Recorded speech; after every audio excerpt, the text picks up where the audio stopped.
हर हर महादेव श्री शिवाय नमस्तुभ्यम। ओम नमः शिवाय। कैसे हैं आप सभी? आज का यह वीडियो बहुत ही खास होने वाला है। आप सभी लोग जानते हैं कि 23 जुलाई यानी कि सावन का महीना चल रहा है। दोस्तों, इस सावन सोमवार के दिन दिन किया जाने वाला 3 लौंग वाला उपाय आप लोगों को जरूर करना चाहिए, क्योंकि दोस्तों यह एक ऐसा उपाय है जो कि इस उपाय को करने के बाद दोस्तों आपको कोई और उपाय को करने की जरूरत नहीं है, क्योंकि सबसे बड़ा और सबसे से नया यह उपाय को आज हम आपको बहुत अच्छे से समझाने वाले हैं। इस वीडियो को देखने के बाद इस उपाय को समझने के लिए आपको कोई और वीडियो को देखने की जरूरत नहीं पड़ेगी। तो चलिए दोस्तों, उपाय को शुरू करते हैं। देखिए, यह सावन सोमवार का दिन इतना खास होता है, इतना महत्वपूर्ण होता है।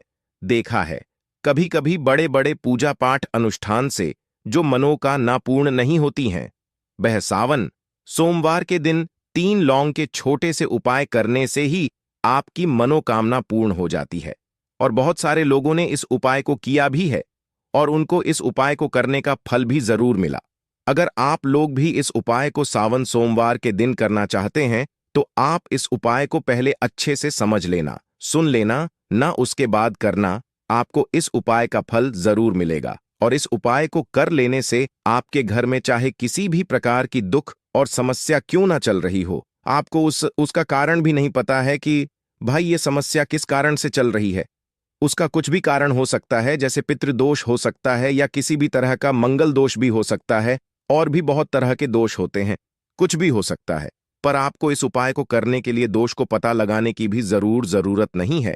23 जुलाई यानी कि सावन पहले सोमवार के दिन इस 3 लौंग वाला उपाय को आप लोगों को कर लेना है।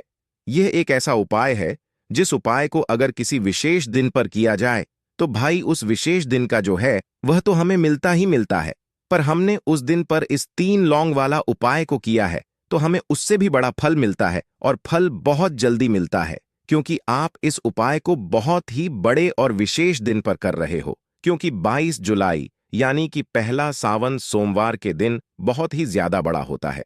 इसीलिए दोस्तों, आज की इस वीडियो में हम आप लोगों को 3 लौंग वाला उपाय समझाएंगे, जिस उपाय को करने से अगर आपकी किसी भी प्रकार की मनोकामना है, किसी भी प्रकार की दुख और परेशानी है, सबसे ज्यादा समस्याएं आपके जीवन में ही हैं। अगर आपको धन प्राप्ति नहीं हो पा रहा है, रुपए पैसे की आपके घर में लगातार दिक्कत परेशानियां चलती चली आ रही हैं, आपका व्यापार, आपकी नौकरी अगर अच्छे ऐसे नहीं चल रहे हैं, जिसकी वजह से घर में लगातार आर्थिक समस्याएं बनी रहती हैं, घर का कोई ना कोई सदस्य अगर बीमार रहता है, आपस में एक दूसरे से लड़ाई झगड़ा होता रहता है, किसी की अगर बनती नहीं है कि जब आपके जीवन में ऐसी परिस्थितियां आ जाएं कि आप एक एक रुपए खर्च करने से पहले कई कई बार सोचने लगे हो, आपको धन प्राप्ति अगर नहीं हो पा रहा हो, तो आपको सिर्फ और सिर्फ 3 लौंग वाला उपाय पहले सावन सोमवार के दिन से शिवलिंग के सामने एक ऐसा विशेष उपाय करना है जो आपकी इन सारी समस्याओं को सिर्फ 7 दिन के अंदर ही समाप्त कर देगा। तो चलिए जानते हैं इन विशेष उपायों के बारे में। लेकिन उससे पहले भगवान भोलेनाथ के सच्चे भक्त मेरी आवाज पहली बार सुन रहे हैं, अगर आप भी महादेव के सच्चे भक्त हैं तो वीडियो को लाइक और चैनल को सब्सक्राइब जरूर कर लें, और कमेंट बॉक्स में अपना नाम और अपना गोत्र जरूर लिख दें, जिससे आपकी राशि अनुसार कोई भी उपाय होगा तो हम आपके कमेंट का रिप्लाई में बता देंगे दोस्तों। अब उसके बाद में दोस्तों, ये वाला जो उपाय है ये किसको करना है? तो देखो, घर का जो बड़ा और मुख्य सदस्य होगा उसी व्यक्ति को ये वाला उपाय करना है। देखिए, सबसे पहले आपको बता दें कि जो पहला सावन सोमवार होता है, इस दिन स्नान का बहुत महत्व होता है। घर से बहुत सारी जैसे कि नेगेटिव एनर्जी है, नकारात्मक ऊर्जा है, बुरी शक्तियां अगर घर में हैं तो उन्हें दूर करने के लिए भी पहले सोमवार के दिन बहुत ही उत्तम होता है, क्योंकि सावन सोमवार का दिन ही एक एक ऐसा दिन होता है जिस दिन आप अपने घर से बहुत सारी बुरी चीजों को दूर कर सकते हैं, जिसमें कि नेगेटिव एनर्जी, नकारात्मक ऊर्जा, बुरी शक्तियां, नजर दोष, इस तरह की चीजें बहुत जल्दी आपके घर से दूर हो जाती हैं। विशेषकर तब जब आप लौंग का उपाय करते हैं तो लौंग को बिल्कुल भी साधारण समझने की गलती ना करें, क्योंकि लौंग जो होती है ये बहुत ही ज्यादा पावरफुल होती है। चमत्कारी होती है लौंग के उपाय। रातों रात आपके जीवन में चमत्कार का काम करते हैं।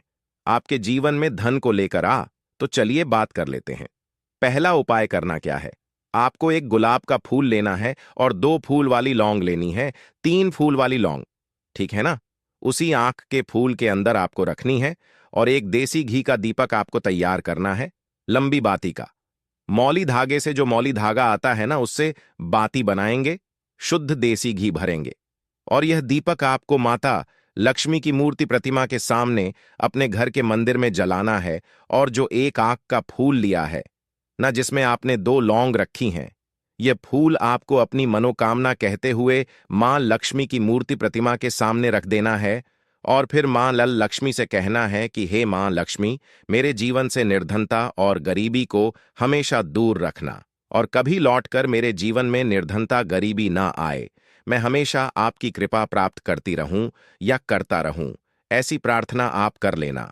तो देखिए, जब आप मां लक्ष्मी को एक गुलाब का फूल 3 लौंग के साथ अर्पित कर देते हैं पहले सावन सोमवार के दिन शाम के समय में, जो कि भगवान भोलेनाथ का दिन है, तो एक आंख का फूल और 3 फूल वाली लौंग, ऐसा समझ लीजिए, कभी आपकी तिजोरी को खाली नहीं होने देगा, कभी आपके घर में, आपके जीवन में धन की कमी नहीं होने देगा, क्योंकि गुलाब का फूल मां लक्ष्मी को बहुत ही पसंद होता है। वैसे तो उनको कमल का फूल बहुत ज्यादा प्रिय है, लेकिन कमल का फूल आसानी से नहीं मिल पाता है, तो आप गुलाब का फूल यहां पर ले सकते हैं। अगर कमल का मिल जाता है तो यह और भी ज्यादा उत्तम होता है। और साथ ही साथ 3 लौंग जो आपने उन्हें चढ़ाई है ना, ऐसा समझ लीजिए कोई विघ्न धन से जुड़ा हुआ ना आपके जीवन में, आपके घर में नहीं आता है, तो बहुत ही उत्तम उपाय है, जरूर करें। बाद में आपको उस आंख के फूल का और 3 फूल वाली लौंग का क्या करना है, जो एक का फूल है आप उसे किसी पौधे वगैरह में डाल दें और जो 3 लौंग आपने उसके अंदर रखी थी वह आप अपने पर्स में रख लें। कभी आपके पास बुरी शक्तियां नहीं आएंगी, कभी आपके धन को नजर नहीं, तो हमेशा अपने धन को नजर से बचाने के लिए, धन में वृद्धि के लिए आपको यह फूल वाला उपाय जरूर करना चाहिए। तो पहले उपाय की बात कर ली, अब जल्दी से बात कर लेते हैं दूसरे उपाय की। तो उपाय को करने के लिए आपको 3 साबुत लौंग लेनी है, एक भी लौंग टूटी हुई ना हो, खंडित ना हो, 3 लौंग ले ली। साथ ही साथ आपको यहां पर 3 कपूर लेने हैं, बहुत छोटे छोटे से 3 कपूर, 3 लौंग। अब आपको क्या करना है, किसी बर्तन में इसे रखना है, 3 लौंग को और 3 कपूर को, है ना। अब आपको यह 3 लौंग और 3 कपूर अपने घर में किसी भी स्थान पर जलाना है। जला लिया, उसके बाद जो इसके अंदर से धुआं निकलता है, लौंग के अंदर से, कपूर के अंदर से जो धुआं निकलता है, एक एक करके कपूर जलाएंगे। दोनों कपूर एक साथ नहीं रखने हैं, लौंग एक साथ रखनी है। 3। अब इसका जो धुआं निकल रहा है, यह आपको अपने पूरे घर में दिखाना है। पूरे घर में इस कपूर और जलती हुई लौंग को लेकर आपको घूमना है और आपको यहां पर स्मरण करना है। किसका स्मरण करना है? महादेव का। महादेव का ध्यान करते जाना है, हर हर महादेव बोलना है, ठीक है ना। और हर जगह अपने घर में जितने भी कमरे हैं, आपके घर में सभी जगह पर आपको घूमना है और बाद में वह 7 लौंग जली हुई और जो कपूर है उसे आपको एक जगह पर रख देना है। जब वह ठंडा हो जाएगा, उसकी जो राख बची हो उस राख को पानी में आपको मिलाना है और किसी भी पेड़ आदि के नीचे आपको उसे डाल देना है। बस इतना करना है, ठीक है ना। जब आप अपने घर में इस तरह से 3 लौंग 3 कपूर के साथ जलाते हैं, तो विश्वास मानिए आपके घर में पैसा इस तरह से आता है कि आपने कभी सोचा भी नहीं होता है। आपको विश्वास नहीं होगा कि कैसे हमारे घर की निर्धनता इतनी जल्दी दूर हो गई, यकीन नहीं हो रहा है। तो एक बार आप सावन सोमवार पर जरूर करें। यह 7 लौंग आपके जीवन में चमत्कार का काम कर देंगी, आपके जीवन से निर्धनता और गरीबी को हमेशा के लिए दूर कर देंगी। तो बहुत ही उत्तम उपाय है साध लंग का। आप सभी को यह उपाय जरूर करना चाहिए। तो 2 उपाय की बात कर ली, अब जल्दी से बात कर लेते हैं तीसरे उपाय की। और जो तीसरा उपाय आपको बताने जा रहे हैं, इस उपाय को अगर आप सावन सोमवार के दिन करते हैं तो साक्षात महादेव आपके घर में वास करते हैं, क्योंकि सावन सोमवार के दिन भगवान भोलेनाथ, माता पार्वती, श्री गणेश, कार्तिक और नंदी महाराज का पूजन जरूर किया जाता है।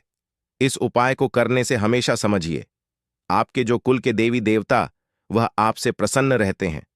देखिए, कभी ना कभी है ना, हमसे कुछ ना कुछ भूल चूक हो जाती है और कहीं ना कहीं अगर कुल के देवी देवता हमसे हमारे नाराज हैं तो समझ लीजिए घर में झगड़ा लड़ाई, क्लेश, पैसे की समस्या, फिजूल खर्ची का बढ़ना, घर में दुर्घटनाएं होना, बच्चों का असफल होना, मतलब बच्चे चिड़चिड़ापन, हर टाइम फोन में लगे रहना, ऐसी सारी चीजें आपको देखने को मिल जाएंगी। सबसे ज्यादा बच्चों में आपको क्या देखने को मिलेगा? आप उनसे कुछ भी पूछते हैं, पलटकर वह आपको उल्टा जवाब देंगे, है ना? तो चिड़चिड़ापन अगर आपके घर के बच्चों में बहुत ज्यादा है, या किसी एक बच्चे में है, या कोई ऐसा बच्चा आपके घर में है जिसे रात को भूख लगती है, उठकर रात को वह कुछ ना कुछ खाने के लिए मांग रहा है ना? तो कहीं ना कहीं आपके घर में दोष है। अब अगर आपके कुल देवी आपसे नाराज हैं तब भी यह उपाय करें, और नाराज नहीं है तब भी करें, जिससे कि कभी आपके कुल देवी देवता आपसे नाराज ही ना रहे। क्योंकि कुल के देवी देवता अगर प्रसन्न हैं तो समझ लीजिए आपका जीवन प्रसन्न हो जाता है। जीवन में कभी दुख और कष्ट आते ही नहीं हैं। अब बहुत सारे लोग हैं जो इस चीज को जानते हैं, जिनको नहीं पता है वह नहीं समझ पाते हैं कि क्यों इतने ने जीवन में दुख बढ़ रहे हैं, कष्ट बढ़ रहे हैं, क्यों यह जीवन के दुख खत्म होने का नाम नहीं ले रहे हैं, है ना? तो अपने पितरों को प्रसन्न करने के लिए आपको क्या करना है? एक दीपक तैयार करना है। दीपक यहां पर जो आप लेंगे, सरसों के तेल का भी ले सकते हैं, घी का भी ले सकते हैं। बस उस दीपक के अंदर आपको एक छुटकी काला तिल डालना है। अब यह दीपक आपको सावन सोमवार के दिन शाम के समय सूर्य छिपने के बाद, सूर्यास्त होने के बाद पीपल के पेड़ के नीचे लगाकर आना है, क्योंकि पीपल के पेड़ में हमारे पितरों का वास होता है। और सावन सोमवार की जो तिथि होती है ये हमारे महादेव को ही समर्पित होती है। हमारे महादेव को अगर हमें प्रसन्न करना है तो सावन सोमवार के दिन सबसे उत्तम होता है। तो जरूर करें। आपके कुल देवी देवता अगर आपसे प्रसन्न हो गए ना, अगर नाराज है प्रसन्न हो गए, तब तो जीवन के दुख खत्म होते ही होते हैं। अगर नाराज नहीं भी है ना, और कुल देवी देवता को प्रसन्न कर लिया, पब प्रसन्न है और ज्यादा प्रसन्न हो गए, तो समझ लीजिए कि आपके जीवन में कभी दुख नहीं आते हैं, कभी कष्ट नहीं आते हैं। तो इंसान भगवान को या फिर उपायों को कब